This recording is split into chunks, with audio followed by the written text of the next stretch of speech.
मानव जीवन विरोधाभासों का खेल है। हम में से हर कोई दया और कठोरता, करुणा और अनुशासन, कोमलता और क्रूरता के बीच झूलता रहता है। यह झूलना ही हमारी चेतना का विद्यालय है।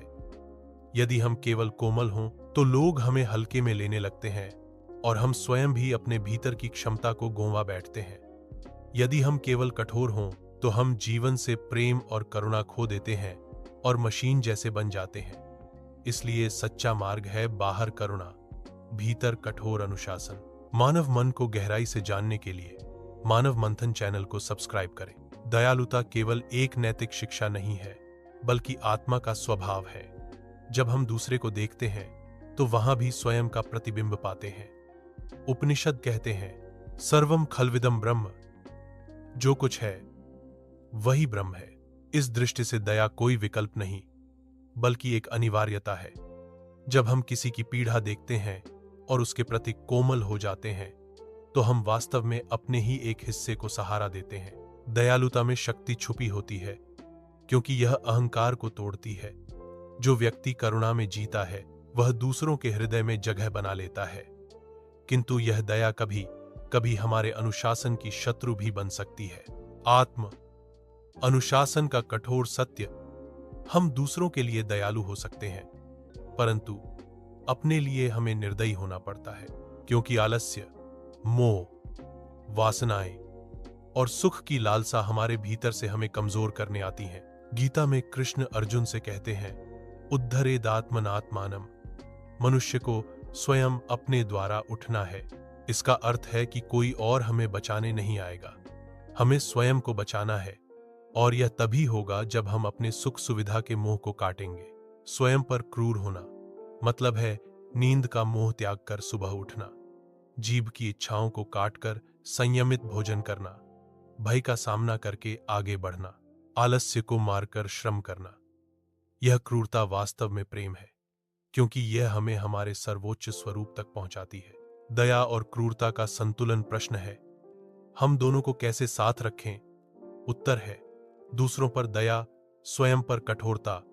क्यों? क्योंकि दूसरों के साथ हमारा व्यवहार ही हमारी मानवता का दर्पण है, लेकिन स्वयं पर कठोरता ही हमारी आत्मा का शोधन है।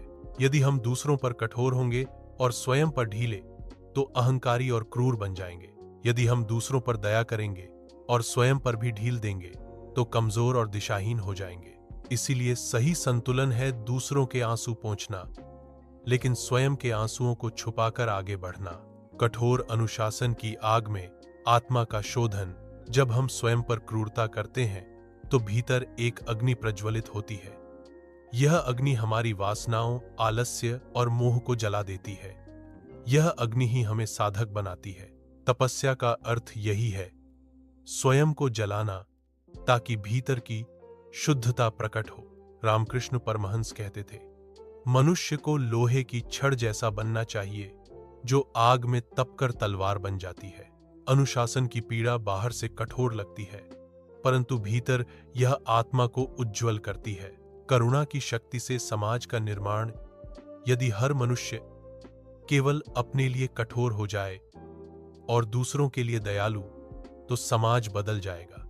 नेता स्वयं पर कठोर हो और जनता पर दयालु हो, गुरु स्वयं पर कठोर हो और शिष्य पर दयालु हो, पिता स्वयं पर कठोर हो और संतान पर दयालु हो। यह संतुलन ही समाज को न्यायपूर्ण और सुंदर बनाता है। न्यायपूर्ण और सुंदर समाज के निर्माण के लिए मानव मंथन चैनल को सब्सक्राइब करें। वीडियो में अब तक बने रहने के लिए धन्यवाद। अगर आपने जाने या न जाने में भी अगर वीडियो को देख पाए हों, इतना मतलब यह है कि आप एक गहरी समझ रखते हो ना। सिर्फ समाज का, आप खुद को गहराई से समझ पाते हो। आध्यात्मिक दृष्टि से संतुलन आध्यात्मिकता सिखाती है कि कोमलता और कठोरता एक ही सिक्के के दो पहलू हैं। करुणा है हृदय का मार्ग, अनुशासन है मस्तिष्क और आत्मा का मार्ग। बुद्ध ने करुणा को सबसे बड़ा धर्म कहा, परंतु वही बुद्ध तपस्या के बिना बुद्ध नहीं बन सकते थे। शंकराचार्य ने अद्वैत का सत्य बताया, परंतु वे भी कठोर साधना से गुजरे। महावीर और गांधी दोनों ने स्वयं पर कठोर तपस्या की, परंतु दूसरों पर करुणा बरसाई। व्यावहारिक सूत्र 1, हर दिन कुछ ऐसा करो जो तुम्हें असुविधा दे। ठंडे पानी से नहाना, उपवास, कठिन अभ्यास। 2. हर दिन किसी के लिए दया का कार्य करो। एक मुस्कान, एक शब्द, एक मदद। 3. अपने सुखों को नियंत्रित करो। भोजन, मनोरंजन, आलस्य को सीमित करो। 4. दूसरों की गलतियों को माफ करो, लेकिन अपनी गलतियों पर स्वयं को दंड दो। 5. दयालुता को कमजोरी मत बनने दो। जब जरूरत हो, ना कहना भी करुणा है।